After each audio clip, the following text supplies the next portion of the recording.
Politics பேசுறான். Politics துப்பாக்கியை வாங்கிவிட்டு துரோகம் செய்து விட்டார் சிவகார்த்திகேயன். யூடியூப் கோல்டு காயின் மாபியான்னு ஒன்று இருக்கு. விஜய் வந்து கிட்டத்தட்ட 7-8 வருடமாக வளர்த்தி வரக்கூடிய இந்த வலைப்பேச்சு 3 பேர் உட்காந்துருப்பாங்க. அவங்கெல்லாம் வந்து ஒப்பாரி எப்போ இருந்துன்னா, பராசக்தி என்கிற படம் பொங்கல் ரிலீஸ்னு சொன்னது வந்து அந்த படத்துக்கு பூஜை போட்டப்பவே சொல்லிட்டாங்க பொங்கல் ரிலீஸ். பொங்கல் இந்த வருடம் வந்து 2026ல் 14ஆம் தேதி பொங்கல் வரும், 14ஆம் தேதி ரிலீஸு அப்படின்னு தான் அவங்க வந்து போஸ்டரே வெளியிட்டாங்க. இது 10ஆம் தேதியே முன்கூட்டியே வருகிறது அப்படின்னு அவங்க அபிஷியலாக அறிவிக்கிறதுக்கு முன்னாடியே 4 நாட்களுக்கு முன்பு இருந்தே இந்த வலைப்பேச்சு கும்பல்லாம் துணை முதலமைச்சர் படத்தை பார்த்து ரொம்ப இம்ப்ரெஸ் ஆயிட்டாரு. இதை வந்து விஜய்க்கு கிளாஸ் விட்டு விஜயை தூக்கி காட்டுறோம் அப்படின்னு அவங்க வந்து பேசிக்கிறாங்க. ஒட்டுமொத்த திமுகவுக்கும் இந்த பொங்கல் ரிலீஸ் கிளாஸ் தான் முக்கியமான விஷயம் அப்படின்னு இவனுங்க அளந்து விட, ஏன்னா இது மேலிருந்து இயக்கப்படுகிற உருவாக்கப்படுகிற ஒரு நேரேட்டிவ். விஜய் ஃபேன்ஸ் தானாகவே அதுக்கு ஈல்ட் ஆகும். அதாவது தானாகவே யோசிச்சு இந்த கிளாஸ் வேணாம், சிவகார்த்திகேயன் துரோகம் செஞ்சுட்டாருன்னு அவங்களா புரிஞ்சுக்கல. இவனுங்க உசுப்பேத்தி விட்டானுங்க, அதே லைன்ல அவனுங்க ஓட ஆரம்பிச்சிட்டானுங்க. இன்னொன்னு சொன்னானே, 2026 தேர்தலுக்கு துபாயிலிருந்து 700 பேர் தனி விமானம் புக் பண்ணி 700 பேர் உள்ள சீட்டு என்னடா, நிறைய பிளைட்டா இருக்கும், தனித்தனி விமானம், ஒரே பிளைட்ல 700 பேர் வராங்களான்னு பார்த்து நோவா கப்பலா ரகத்துக்கு ஒன்னா புடிச்சு போடுவாங்கல்ல. துபாயில் வாழுகிற தமிழர்கள் இருக்காங்க இல்லையா, அதுல தாவேகாவை சேர்ந்தவர்கள் அல்லது தாவேகாவுக்கு ஓட்டு போடணும்னு நினைக்கிறவங்க ஒரு அங்கங்க இருக்காங்க இல்லையா, நிறைய இருக்காங்க. துபாயில பாத்தீங்கன்னா தாவேகாக்கு ஒரு பெரிய கூட்டம் இருக்கு, அதாவது விஜய் ரசிகர்கள். ஆமா, இவங்க எல்லாமே ஒண்ணு சேர்ந்து கிட்டத்தட்ட ஒரு 700 பேரு தேர்தல் நேரத்துல இங்க வந்து ஓட்டு போடுறதுக்காக தனி சார்ட்டர்ட் பிளைட் பிடிச்சிருக்காங்களா. அப்படியா? 700 பேர். பிஸ்மி வந்து ஒரு அளவுக்கு அரசியல் சினிமாவில் கதை விட்டுட்டு இருக்கிறது வரைக்கும் ஓகே. அந்த படம் வரும்போது வந்து அந்த படம் இப்படி இருக்கும் அப்படி இருக்குன்னு இவராக ஒரு கதையை சொல்லிட்டு இருக்க வரைக்கும் ஓகே. அரசியலில் அந்த கதையை சொல்ல ஆரம்பிச்சாருன்னா அவருடைய மரியாதையை இழக்க வேண்டிய ஒரு சூழல். அவனுக்கு ஏதுங்க மரியாதை? அது எனக்கு நேரடியாக கொஞ்சம் தெரியுங்கனால கொஞ்சம் இப்படிதான் பேசுகிறேன். ஏன்னா இந்த திருவாரூர் விவகாரத்தில் வந்து இந்த மாதிரி கரூர் மாதிரியே முன்கூட்டியே திருவாரூரில் திட்டமிட்டாங்கன்னு பேசுகிறதுனா இருக்குல்ல, இந்த மாதிரி பேசுனா செருப்படி வாங்குவான். இதுதான் நடக்க போகுது. ஏன்னா நீ வந்து சினிமாவில் நீ என்ன பேசினாலும் அதனுடைய ரசிகர்கள் கேட்பாங்க. ஒரு தரப்பு ஆதரிக்கும், ஒரு தரப்பு வந்து விமர்சனம் பண்ணி கீழே கமெண்ட்டில் போட்டு அவனுடைய கோபத்தை தீர்த்துட்டு போயிடுவாங்க. 41 உயிர் பழி போன விஷயத்தில் இது வந்து ஒரு ஆளுங்கட்சியோட சதின்னு சொல்லி நீ பேசுனேன்னா உன்னை பார்க்குற இடத்துலலாம் வந்து வாயில் ஒரு செருப்பு கவ கொடுத்துட்டு தான் அடிக்க போகிறாங்க. இது அரசியல். அதுவும் வந்து ஒரு உயிரை பற்றி ஒரு 41 குடும்பம் வந்து பரிதவித்து போன விஷயத்த இன்றைக்கி சிபிஐ விசாரிச்சுட்டு இருக்க விஷயத்தில் எனக்கு எல்லாம் தெரியும்னு சொல்லி கேட்டேன்னா அப்போ உனக்கு கூட்டிகிட்டு போய் சிபிஐயில் தான் உட்கார வைக்கணும், அல்லது தமிழ்நாடு போலீஸ் கூட்டு வந்து விசாரிக்கணும். அப்படிதான் ஒரு நிலைமைக்கு போகணும்னு வச்சுக்கலேன். தற்குறிகள் விஜய் தம்ப்நெயில்ல வச்சு பாராட்டி எதை பேசினாலும் வந்து வியூஸை கொடுத்துட்றாங்கனால மில்க் பண்றதுல முதல் ஆட்களாக இருக்காங்க. 2வது, இவனுங்களை பொறுத்த வரைக்கும் இவனுங்க விஜயுடைய பிஆர் நெட்வொர்க்கோடு நேரடி தொடர்பில் இருந்து கொண்டு அவர்கள் என்ன விரும்புகிறார்களோ என்ன கேட்கிறார்களோ அதை சப்ளை பண்ணுவதை பல வருடமாக செய்து வந்திருக்கக்கூடிய ஒரு குரூப். உண்மையில இதுதான் இவர்களுடைய களம். அவனுங்களை கூப்பிட்டு வச்சு அரசியல் பேசு, திருப்பரங்குன்றம் விவகாரத்துல கருத்து சொல்லுன்னு நாம கேட்கறது இருக்கு பாத்தீங்களா, அதுதான் வந்து வன்முறைன்னு நான் பாக்குறேன். இவர்களுடைய களம் என்பது ரசிகர் சண்டை, வசூல் வடைகள், கலெக்ஷன் தகராறு, விஜய் விசஸ் அஜித், விஜய் விசஸ் ரஜினி, இது மாதிரியான களம். மீண்டும் அந்த களத்துக்கே அவங்க வந்து திரும்பி போயிருக்காங்க. ஸோ இவனுங்களுக்கு உண்டான இந்த இடத்தில் வைத்து இதை விவாதிக்க வேண்டும். பராசக்தின்னு ஒரு படம் பொங்கல் ரிலீஸ் ஆகுதுன்னு முடிவாகுது, ஜனநாயகன் ஒரு படம் தீபாவளி ரிலீஸ்னு முடிவாகுது. பிறகு ஜனநாயகம் தான் தள்ளி போகுது. பராசக்தி பொங்கல்னு சொன்னதுதான் அது லோட் ஆயிடுச்சு.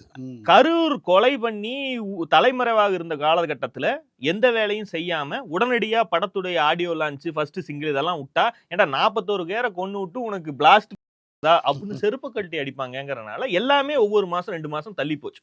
அப்படித்தான் இது வந்து பொங்கலுக்கு வந்திருக்கு. இப்பதான் நைஸா வெளியே வந்து ஜனவரி 9 அப்படின்னு ஒரு சில மாதங்களுக்கு முன்பு பிக்ஸ் பண்ணாங்க. அதாவது பொங்கல் 14ஆம் தேதி புதன்கிழமை, பராசக்தி திட்டமிட்ட டேட் 14.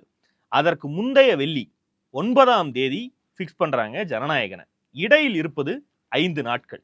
தமிழ்நாட்டில் ஒரு 1000 ஸ்கிரீன் இருக்கு வச்சுக்குவோம்.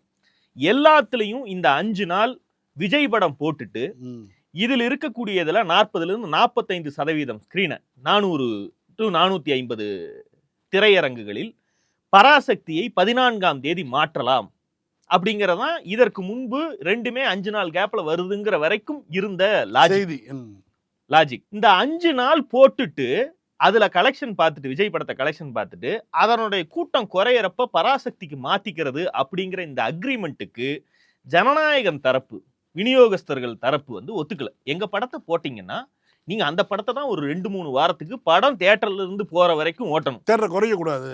நீங்க 5வது நாளே அப்படியே பாதி தியேட்டரை நீங்க குறைப்பீங்க, குறைச்சிட்டு இன்னொரு படத்தை போடுவீங்கன்னா நீங்க ஏன் அந்த படத்தையே ரிலீஸ் பண்ணக்கூடாது?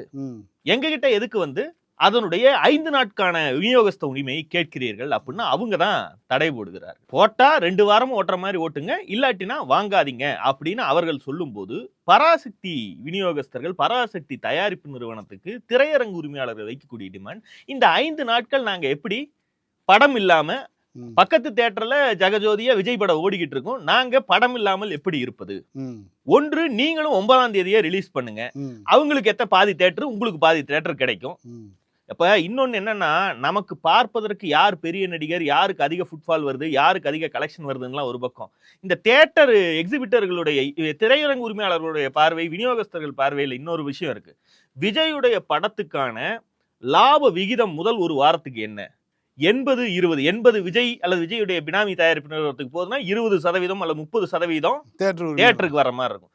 சின்ன நடிகர் அவர்களுக்கு அடுத்த டயர்ல இருக்கக்கூடிய நடிகர்களுடைய இதே டீல் வந்து அது 50-50 60-40 குறைந்தபட்சம் விஜய், ரஜினி, அஜித் இவர்களுக்கு இருப்பது போல அல்லாமல் லாபகரமான படம் ஓடுச்சுன்னா லாபகரமான விகிதத்தில் லாபம் வரும் அப்படிங்கிற அடிப்படையில தான் சினிமா தொழில் இயங்குது. அந்த படம் மிகச்சிறப்பாக ஓடுதுன்னே வச்சுக்கிட்டாலும் இதுல அதிக லாபம் வருவதற்கான வாய்ப்பு இருக்கு அப்படின்னு பார்த்து 400க்கும் மேற்பட்ட திரையரங்குகள் இதை ப்ரிஃபர் பண்றதுக்கும் வாய்ப்பு இருக்கு. அப்படி செய்பவர்கள் கூட 5 நாட்கள் நாங்க எப்படி காலியா தியேட்டரை வைத்திருப்பதுங்கிறப்பதான் அவங்க தயாரிப்பு நிறுவனத்துக்கிட்ட டிமாண்ட் வைக்கிறாங்க. இந்த 5 நாள் கேப் வந்து மிகப்பெரிய குழப்பத்துல கொண்டு போய் விடும். ஒண்ணு நீங்களும் 9ஆம் தேதியே வந்துருங்க அப்படின்னு கேட்கறாங்க. இந்த டீல் அடிப்படையில தான் 10ஆம் தேதி 9ஆம் தேதி ஜனநாயகன் ரிலீஸ் ஆகுது, 10ஆம் தேதி சனிக்கிழமை பராசக்தி ரிலீஸ்னு நேற்றைக்கு அறிவிக்கிறாங்க. இது முழுக்க முழுக்க பிசினஸ் உடைய குழப்பங்கள் தொடர்பான ஒரு விஷயம். இதனுடைய முக்கியமான காரணமே ஜனநாயகனுடைய இதுதான். அவங்க 5 நாள் லாபத்தை சம்பாதிப்போமே, 5 நாள் உங்களுக்கு தானே ஓட, முதல் 5 நாள் தானே மிகப்பெரிய ஃபுட்பால் வருது, அதை நம்ம சம்பாதிச்சுட்டு அதுக்கப்புறம் பாதி போனா போயிட்டு போகுதுன்னு நினைக்காம இவர்கள் இந்த பொங்கல் ரிலீஸில் இருந்தே தள்ளி ஓட வேண்டும், இவர்கள் பொங்கலுக்கு அடுத்து பிப்ரவரியிலயோ மார்ச்லயோ மீண்டும் வரட்டும் அப்படின்னு ஒரு தனியா வரணும், சோலோவா வந்தா சோலோவா தான் வரும், இருக்கக்கூடாதுன்னு நினைச்சாங்க. இவங்க அப்படி இல்லாம நம்ம கிளாஷே போட்டுக்கலாம், எங்களுக்கு தேவை எப்படி இருந்தாலும் 450 தியேட்டர், அத நாங்க எப்படி என்னைக்கு வந்தாதான் என்ன, பொங்கல் மிகப்பெரிய கேப், எல்லாரும் சொந்த ஊருக்கு போகக்கூடிய கிட்டத்தட்ட ஒரு 9 நாள் லீவ் வர மாதிரி இருக்கு, 10 படம் ரிலீஸ் ஆனாலும் பாக்குறதுக்கு நாள் இருக்கு, அதனால அது ஒன்றும் பிரச்சனை இல்லைன்னு இவங்க வந்து தயாரிப்பு நிறுவனம் பராசக்தி இறங்கிருச்சு. இப்ப வந்துட்டு துப்பாக்கியை கொடுத்தோம், நம்பி கொடுத்தோம், அதை திருப்பி வச்சு பின்னாடியே சுட்டுவிட்டாரு அப்படின்னு துரோகம் அப்படின்னு கதறி கொண்டு இருக்கிறார்கள். இதுல சிவகார்த்திகேயன் முடிவெடுக்கிற அளவுல வந்து இது கிடையாதுல்ல, தயாரிப்பு நிறுவனம், விநியோகஸ்தர்கள் இவங்க தான் முடிவெடுக்கக்கூடிய சூழல். இப்போ அவரு படம் சம்பளத்தை வாங்கியிருப்பாரு, படத்தை கதையை கேட்டிருப்பாரு, கதை பிடிச்சிருக்கும், நடிச்சிருப்பாரு, நடிச்சு முடிஞ்சதோட அவர் வேலை முடிஞ்சிருச்சு. அதை விற்பனை செய்வது, அதை ஃபாலோ பண்றதெல்லாம் அவருடைய வேலை கிடையாது. அதானே உண்மை. ஏங்க அது ஒரு பிசினஸ் போட்டிங்க, போட்டியை வளர்த்துவது மூலமா தான் ஒரு நடிகை வந்து தன்னை நிலைநிறுத்திக்க முடியும். நீங்களா வந்து அவரை வந்து பெரிய ஆக்கி விட்டுருக்கீங்க. நீங்க யோசிச்சு பாருங்களேன், எனக்கு எதிரில் ரைவலரியே இல்ல அப்படின்னா இந்த மாதிரியான மசாலா பட நடிகர்களுக்கு வளர்ச்சிங்கிற ஒரு கட்டத்துல தடைபட்டு போகும். இல்ல இன்னொன்னு, கமல் வந்து கமல் படங்கள் நடிச்சிட்டு இருக்கும்போது மோகன் படங்கள் வந்து தொடர்ச்சியா சில்வர் ஜூப்ளி வந்துட்டு இருக்கும்போது மோகனை சந்திக்கக்கூடிய கமலஹாசன் வந்து அறிவுரை சொல்லியிருக்காரு, படத்தை அப்படி பண்ணுங்க, பணத்தை வந்து இப்படி இன்வெஸ்ட் பண்ணுங்க, இந்த மாதிரி ஒரு ஹிட்டு ஒரு மனுஷனுக்கு கிடைக்கிறது ரொம்ப அதிசயமான விஷயம். ஸோ நீங்கள் வந்து இந்த படத்தில் இன்வெஸ்ட் பண்ணுறது, அடுத்த படத்தை புக் பண்ணுறது, டைரக்டரை சூஸ் பண்ணுறது, இதெல்லாம் பண்ணுங்கன்னு சொல்லி கமலஹாசன் சொல்லி கொடுத்துருக்காப்புல. எப்படி பார்த்துருங்க, ஒருத்தர் தொடர்ந்து 25 சில்வர் ஜூப்ளி படம் கொடுத்த ஒரு நடிகரை எப்படி டீல் பண்ணியிருக்காரு ஒரு மூத்த நடிகர். இவங்க அப்படியா பண்றாங்க, அவங்க கூட போய் அவன் நாடா உருவி விட்டு அவங்க டவுசர் அவுத்து விட்டுங்கிற மாதிரி நடந்துட்டு இருக்குது. எங்களுடைய திரைப்படத்தில் அரசியல் பண்றாங்கிறாங்க. நீ அரசியல்லையே சில்லறைத்தனமான அரசியலை தேர்ந்தெடுத்து பண்ற, 41 பேரை கொண்டு விட்டு இதுக்கு யாரு தலையில கட்டி விடலான்னு 6 மாசமா நீ சுத்திட்டு இருக்க. நீ சொல்ற எங்களுடைய திரைப்படத்துக்கு எதிராக அரசியல்னு வந்துட்டா எல்லாமே நடக்கும், பிசினஸை விடவா மிகப்பெரிய அரசியல் ஒண்ணு இருக்க போகுது, அந்த அரசியல் பிசினஸ்ல எது நல்லா இருக்கோ அந்த படம் ஓடுது அப்படின்னு சிம்பிளா விட்டுட்டு போலாம். ஆனால் இவர்கள் மட்டும் ஏன் கதறுகிறார்கள்னா அதற்கு பின்னாடி வந்து வேறொரு கதை இருக்கு. கூட ஒரு போட்டிக்கு படம் வருவதையே தாங்கிக் கொள்ள முடியாமல் துரோகம் அப்படின்னு இவர்கள் கதறிக்கொண்டிருப்பதற்கான காரணம் இது அவர்களாக கதறவில்லை. இப்படி கிளாஷுக்கு 5 வருஷம் முன்னாலெல்லாம் யாருமே சண்டை போடவே மாட்டாங்க. கடைசியா நம்ம பார்த்த பெரிய கிளாஸ் வந்து விஸ்வாசம் மிஸ்ஸஸ் பேட்டை. அந்த படங்கள் ரிலீஸ் ஆகும்போது அவங்க ட்ரெய்லர்ல இருந்தே அடித்து கொண்டிருந்தார்கள். ஆனாலும் யாரு படம் நல்லா இருக்குன்னு பாத்துருவோங்கிறது தான் அந்த சண்டை நடந்து கொண்டிருந்துச்சே தவிர, ரஜினி எவ்வளவு பெரிய நடிகர் தெரியுமா, அவர் எவ்வளவு சீனியர் தெரியுமா, அவர் போட்டோ மரியாதை இல்லையா அப்படின்லாம் யாரும் கேட்டு நாம பார்க்கல. விசுவாசமும் பேட்டையும் அப்படிதான் வந்துச்சு. 2 படமும் நல்ல கலெக்ஷன் எடுத்துச்சு. இது ஒன்று. இப்படிதான் நம்ம பார்த்திருக்கோம். ஆனா இவனுங்க மட்டும் ஏன் இப்படி கதறிட்டு இருக்கானுங்கன்னா, அதுக்கு தமிழ் சினிமா இண்டஸ்ட்ரியுடைய கடந்த 5-6 ஆண்டு கால வடை வரலாற்றை நம்ம தெரிஞ்சுக்கணும். தெரி திரைப்படம் வந்ததற்கு பிறகுதான் இந்த வடைநாயகன் விஜய் அப்படிங்கிற இந்த பிஆர் வந்து தொடர்ச்சியா முழுவீச்சில் தொடங்க ஆரம்பிச்சது. தமிழ் சினிமாவுடைய A+ டயர் நடிகர்கள்னா அது வந்து ரஜினி, விஜய், அஜித் இவர்கள் தான். அது எப்படின்னா, ஒரு படம் நல்லா இருந்தா அது மெகா ஹிட்டு, அதிகப்படியான ஃபுட்ஃபாலு எல்லாம் கிடைக்கும். நல்லா இல்லைனாலும் 10 நாட்கள்ல போட்ட காசை எடுத்து திரையரங்கு உரிமையாளர்கள், விநியோகஸ்தர் இவர்கள்லாம் லாபம் சம்பாதிச்சுக்கிற மாதிரி, கை நஷ்டம் இல்லாம தப்பிச்சுக்கிற மாதிரி ஆயிடும். அப்ப இதை பொறுத்த வரைக்கும் இதுல நட்டம்னு ஒண்ணு கிடையாது. நட்டம்னு ஒண்ணு இருந்துச்சுன்னா அளவுக்கு மீறி செலவு செஞ்சு பிஆர் வேலையெல்லாம் பண்ண ப்ரொடியூசருக்கு கொஞ்சம் கையை கடிக்குங்கிறத தாண்டி வேற எந்த நட்டமும் கிடையாது. இந்த நடிகர்களை பொறுத்த வரைக்கும் பெரும்பாலும் விஜய் எல்லாம் வெளி கம்பெனியில நடிப்பது ரொம்ப ரேர். தன்னுடைய அல்லக்கைகள், மேனேஜர்கள் இவர்கள் மீது வந்து ஒரு கம்பெனி ஆரம்பிச்சு தன்னுடைய சொந்த பணத்தையே பினாமி நிறுவனம் மாதிரி ப்ரொடக்ஷன் வச்சுதான் அவர் படம் பண்ணிட்டு இருக்காரு. அப்படி செய்வதன் மூலமாகத்தான் தனக்கு 500 கோடி ரூபாய் வருமானம், சம்பளம், கேரியரின் உச்சம் 400 கோடி சம்பளம், 500 கோடி சம்பளம்னு எப்படி சொல்லிக்கிறாருன்னா, அந்த சம்பளத்தை எல்லாம் ஒரு ஏவிஎம் மாதிரியோ சன்னு மாதிரியோ ஒரு கார்பரேட் நிறுவனம் ஒன்று சம்பளமாக கொடுப்பது இல்லை. அவங்கள வச்சு அவங்க தனக்கு கொடுத்ததாக கணக்கு வடை சுட்டு கொண்டு இருக்கிறார். இது ஒரு பக்கம். ஒரு படம் நல்லா இருந்தா மெகா ஹிட்டு, நல்லா இல்லைனாலும் கை கடிச்சிராது அப்படிங்கிற நிலைமையில் இருப்பவர்கள் தான் A+ டயர் நடிகர்கள். இதற்கு அடுத்து வந்து டயர் ஏ நடிகர்கள் எடுத்துட்டீங்கன்னா அவங்களுக்கு நல்லா இருந்தா ஓடும், நல்லா இல்லைன்னா பிளாப்பு, போட்ட காசே வராது. இந்த டயரில் டாப்பில் இருக்கக்கூடிய நடிகர்னு வேணா நீங்க வந்து எஸ்கேவை சொல்லலாம். இந்த விஜயுடைய வடை வரலாறு எப்படின்னா, டிஸ்ட்ரிபியூட்டர்களுக்கு வெறுமனே பிரேக் ஈவன் ஆகக்கூடிய படங்களை கூட அதீதமாக ப்ரொமோஷன் பண்ணி ப்ரொடியூசருக்கு கையை கடிச்ச படங்களை கூட 500 கோடி 600 கோடின்னு வடை சுடுவதை தொடர்ச்சியாக கடந்த 7 வருடங்களாக அவர்கள் செய்து வருகிறார்கள். படம் காரி துப்புற மாதிரி இருக்கும். அந்த ப்ரொடியூசரே ஆந்திராவுக்கு போய் கடைசியா விஜய்னு ஒருத்தரை வச்சு படம் எடுத்தேன், காசு போயிருச்சுன்னு 2-3 தடவை சொல்லிட்டாரு அந்த தில்ராஜுங்கிற. ஆனா அதே ப்ரொடக்ஷன் ஹவுஸுடைய ட்விட்டர் ஹேண்டில் இருந்து படம் ரிலீஸ் ஆன 5வது நாள் 400 கோடி வசூல், 500 கோடி வசூல்னு வடையாக சுட்டு தள்ளுவாரு. இதெல்லாம் இவங்களுடைய விஜயுடைய பிஆர் நெட்வொர்க் பண்ற வேலை. என்னோட படம் பண்ணீங்கன்னா அது 5வது நாள் உலக வரலாற்றிலேயே மிக அதிக கலெக்ஷன், அவதாருக்கு அடுத்து என் படம் தாங்கிற அளவுக்கு அவங்க டீல் போட்டுட்டு தான் இந்த வேலையவே செய்யறாங்க. ரசிகர்களும் இது தொடர்ச்சியாக நடக்க விஜய் ரசிகர்களும் படம் மண்ணாந்த மாதிரி இருந்தாலும் கூட 500 கோடி கலெக்ஷன் வர்றது எங்களுக்கு மட்டும்தான் தெரியுமா அப்படிங்கறது ஒரு பெருமையாவே பேச ஆரம்பிச்சு. அதுல பெருமை என்ன இருக்குன்னே தெரியல. ஏய், சீரியல் மாதிரி எடுத்தே உங்களை எல்லாம் கிளாஸ்ல ஜெயிச்சோம்டா, எது வாரிசு ஏண்டா வாரிசு இருக்குங்கிறதுல பெருமைப்படுறதுக்கு என்னடா இருக்கு? இதை நீங்க தின்னேன்னு வெளியே போய் சொல்றதுக்கு நீங்க தான்டா கூச்சப்படணும். அது இப்ப சொல்றேன். உதாரணத்துக்கு இப்ப கூலி, ஜிபியூன்னு 2 படம் இந்த வருஷம் வருது. கூலி கலவையான ரிவ்யூ வருது. அதனுடைய கலெக்ஷன் வடைன்னு நம்ம கண்ணில் ஏதாவது பட்டுச்சா? இத்தனைக்கு அது ஒரு மிகப்பெரிய கம்பெனி, அவங்க நினைச்சா போடலாம் எத்தனாயிரம் கோடி ரிலீஸ் கலெக்ஷன் எடுத்துச்சுன்னு. அந்த படம் அதற்கு முந்தைய ஜெயிலர் படத்தை அளவுக்கு கலெக்ஷன் போகவில்லைங்கிறது எல்லாருக்குமே தெரிஞ்ச விஷயம். அது அந்த லெவல்ல அதை விட்டுறாங்க. குட் பேட் அக்லியும் கூட அந்த படம் என்னதான் தியேட்டர்கள்ல வைபாய் எல்லாரும் கொண்டாடினாலும் கூட அந்த படத்தை அஜித்துடைய கேரியர்லயே அதிக வசூல், தமிழ் சினிமாவுக்கே இதுதான், இது அதிக வசூல் பண்ண படம் இது அப்படின்னு என்ன எந்த வடையும் சுடல. ஜிபியு ஒரு படமா ஒரு கிரிஞ்சு, ஆனா கலெக்ஷன் வைஸ் தியேட்டர்ல அது களை கட்டிருச்சு. இதை வச்சு மேற்கொண்டு வடையை சுடுவதற்கு அவர்களும் தயார் இல்ல, அஜித்தும் தயார் இல்லை. ஆனால் விஜயுடைய ஒவ்வொரு படமும் முந்தைய தமிழ் சினிமா கலெக்ஷன் ரெக்கார்டை உடைத்தே தீரும். ஏன்னா முந்தைய படத்துக்கும் இவர்கள் இதே வடையைத்தான் சுட்டார்கள், இந்த படத்துக்கும் அதே வடையை தான் சுடுவார்கள். வாயிலேயே வடையை சுட்டு போட லாஜிக் வேணும்னு தான் இப்போது இவர்கள் மட்டும் சோலோ ரிலீஸுக்காக உருண்டு கொண்டு இருக்கிறார்கள். ஏன்னா 900 தியேட்டரும் 10 நாள் ஹவுஸ்ஃபுல்லு அப்படின்னு வடை சுட்டால்தான் அந்த வடை விற்கும். ஒரு லாஜிக் இருக்கும். நீங்க இப்ப 450 தியேட்டர்ல ஓடுது, ரிலீஸ் ஆகுது, அதே 5வது நாள் நீ இதே 500 கோடி போன படம் சோலோவுக்கு போட்ட அதே 500 வடை இப்ப போட்டேன்னா அது எப்படா விக்காதுடா? இது இவர்களுடைய பயம் என்பது, சோலோ ரிலீஸுக்கான ஏக்கம் என்பது இந்த லாஜிக்ல இருந்து தான் வருது.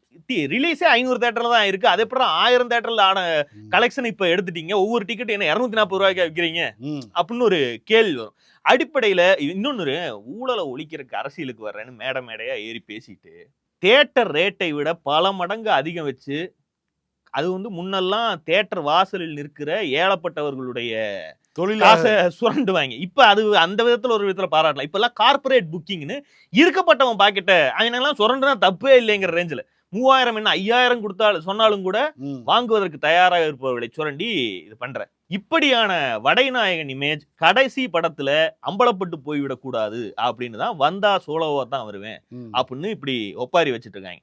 படம் வரட்டும், வந்தா நல்லா இருந்தா ஓட போகுது அப்படின்னு இவங்களுக்கு போய் சில பேர் அறிவுரை எல்லாம் சொல்றாங்க. நம்ம பர்ஃபார்மன்ஸ் தான் நல்லா இருக்காது, அவங்களுக்கு தெளிவா தெரியுது. கிண்டி வச்சிருக்கிறது பகவந்த் கேசரி, பொங்கலுக்கு அவன் கேசரி போட போறான், அது பர்ஃபார்மன்ஸ் நல்லா இருக்காதுன்னு அவங்களுக்கே தெரியும். அதனாலதான் இது வந்து இன்னொரு பெரிய பிரச்சனை என்னன்னா, ரெண்டுமே 9ஆம் தேதி ரிலீஸ் ஆச்சுன்னா பராசக்தியை விட எங்களுக்கு நல்லா தான் இருக்குன்னா ஒரு வடைய இன்ஸ்டன்டா சுட்டு அன்னைக்கு காலையிலேயே வித்தரலாம். இது மறுநாள் ரிலீஸ் ஆகுது. இந்த 9ஆம் தேதி எந்த படமுமே ரிலீஸ் ஆகாதப்போ உள்ள போயிட்டு வந்து இந்த கேசரியை தின்னுட்டு வந்து கேசரி நல்லா இருக்குன்னு எந்த வாயை வைத்து கொண்டு சொல்லுவது அப்படிங்கறதான் இவர்களுக்கு இருக்கக்கூடிய கழுவி ஊத்தி ரெவியூ வந்துடும். அடுத்த நாள் வேற படம் வரும்போது அப்போ இந்த சிம்பிளாக வந்து எதுக்கு போகலான்னு ஒரு சாய்ஸ் இருக்கும்போது முதல் நாள் ரெவியூ இப்போ வந்துருச்சு படத்தை கேட்பாங்க, அது சரியில்லையாம்ப்பா அப்போ இதை பார்க்கலாம்ப்பான்னு தான் போவாங்க.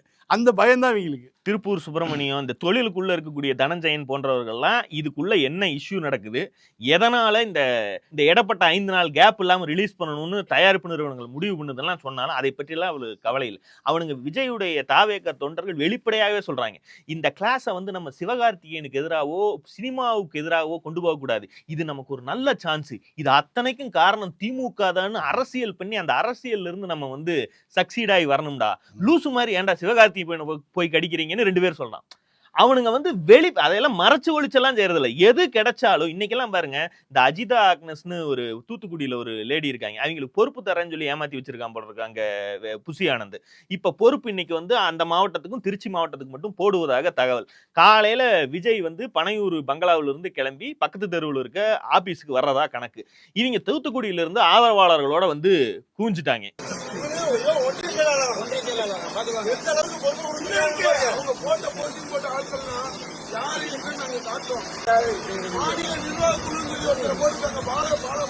விஜய் வர்ற வரைக்கும் காத்திருந்து அதுக்குள்ள நியூஸ் சேனல் தான், எல்லா நியூஸ் சேனலும் ஒரு பீட்டு விஜய் வீட்டு வாசல்ல போட்டு வச்சிருக்கானுங்களே, அவனுங்க காலையில இருந்து லைவ் போட ஆரம்பிச்சுட்டானுங்க. அஜிதா ஆக்னஸ் ஆதரவாளர்களுடன் கண்ணீருடன் அஜிதா ஆக்னஸ், யார் இந்த அஜிதா ஆக்னஸ் அப்படின்லாம் போட்டுட்டு இருந்தாங்க. அந்த அம்மாவும் காத்திருந்து பார்த்துச்சு. மதியானம் தான் வெயில் ஏறினதுக்கு பிறகு சரி போவோம் அப்படின்னு அவரும் ஆபீஸுக்கு கிளம்பி வந்தா. அப்படி எல்லாரும் பாஞ்சு முன்னாடி குமிறாங்க. இந்த அஜிதா ஆக்னஸ் எல்லாம் வந்து பேனட் மேல கையை வச்சு தடுக்கிறாங்க. 4 ஆதரவாளர்கள் சைட்ல அல்ல கட்டி பிடிக்கிறாங்க. இன்னொருத்தன் பின்னாடி திரும்பி டிக்கியால பானட்டை முட்டு கொடுத்து நிறுத்த முடியுமான்னு பாக்குறான். இதெல்லாம் பண்றாங்கன்னு தான் கட்சி ஆபீஸ்க்கு வரும்போது மட்டும் 4 லட்சம் ரூபாய் ஸ்விஃப்ட்ல வர்றது, வண்டிக்கு டேமேஜ், மத்த பக்கம் போறப்பெல்லாம் ரோல்ஸ் ராய்ஸ்ல போறது. அதுல எல்லாம் ஆசாமி வந்து தெளிவா தான் இருக்காரு. முன்னாடி மொதல் சீட்ல டிரைவருக்கு பக்கத்து சீட்ல விஜய் உட்கார்ந்துட்டு இருக்காப்புல, ஒரு பொம்பளை வந்து பானட்டை புடிச்சு உழுகுது. வண்டியை நிறுத்தவே இல்லையே, நிறுத்தினா என்ன ஆகுன்னு அவருக்கு தெரியுது. நேரா உள்ள போயிட்டாரு. வெளியே பேச்சுவார்த்தைக்கு இந்த அம்மாவை வந்து வாசலுக்கும் ரொம்ப தூரம் தள்ளியே பேரிகார்டு போட்டு அடைச்சு நிறுத்தியாச்சு. வந்து பேசுவது யாரு? லூஸ் மோகனும் RSS நிர்மல்குமாரும், இவங்க 3 பேரும் நின்னு பேசுறாங்க.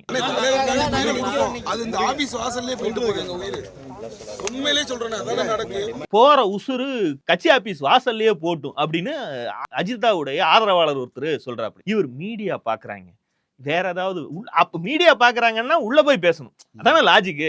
உள்ள கூப்பிட மாட்டோம், உள்ள உன்னை விடக்கூடாதுன்னு விஜய் சொல்லிட்டாரு. 5வது நிமிஷம் கிளம்பி திரும்பி போயிட்டாப்லையா. கார் மறிப்பு சம்பவங்கள் எல்லாம் மனம் வருத்தப்பட்டு கடுப்பாயி அவர் வந்து திரும்பி போயிட்டாராம். பிரஸுக்கு பைட் கொடுக்குறாப்புல நிர்மல்குமார். அதிருப்தி எல்லா கட்சியிலும் இருக்கிறது தான், அதுல ஒண்ணும் தப்பே இல்லை. அதிருப்தி எல்லா கட்சி, இன்னும் சொல்ல போனா இந்த மாதிரி அடிதடி ஒரு பதவிக்கு இருக்குங்கிறதே ஒரு நல்ல விஷயம் தான் வச்சுக்க. அதை சொல்லிட்டு அடுத்த வரியே திமுகவை போன்ற எங்கடா கடிக்கலையேன்னு பார்த்தேன். அதாவது எதை பேச தொடங்கினாலும் திமுகவை ஒரு சுவை சுவைச்சிட்டு தான் அடுத்த வார்த்தையே இவங்க வாயில வரும். அந்த அளவுக்கு கண்ணுக்குட்டிக்கிறாங்கிற மாதிரி திமுக எது கடிச்சு வைக்கிறதுன்னு இல்லையா? அந்த அம்மாவுக்கு பதில் சொல்லுங்கடா, பானட்ல ஏறி குதிக்குது அந்த அம்மாவுக்கு நிறுத்தி பதில் சொல்லுங்கடான்னா திமுகவில் இல்லையா அப்படின்னு நம்மள பிடிச்சு கடிக்கிறானுங்க. இப்படி இருக்கும்போது இப்படி ஒரு மேட்டர் கிடைச்சா சினிமால, அதுவும் இந்த பெலிக்ஸ்னு ஒருத்தன் நேத்து போய் ஜாயின் பண்ணிருக்கான் பாத்தீங்களா, அவன் ஒரு கதை சொன்னான். இந்த ப்ரொடக்ஷன் கம்பெனியோட பேர் என்ன? டான். டானுக்கு தமிழ் என்ன? விடியல். திமுக அரசை என்னன்னு குறிப்பிடுறாங்க? விடியல் அரசுன்னு. கரெக்டா வந்துருச்சு பாத்தியா அப்படின்னா ஆள விடுறா தான் சொல்லணும். மீண்டும் சந்திப்போம். லைக் பண்ணுங்க, ஷேர் பண்ணுங்க, சப்ஸ்கிரைப் பண்ணுங்க, கமெண்ட் பண்ணுங்க. பாய். பாலிடிக்ஸ் பேசுறான். பாலிடிக்ஸ்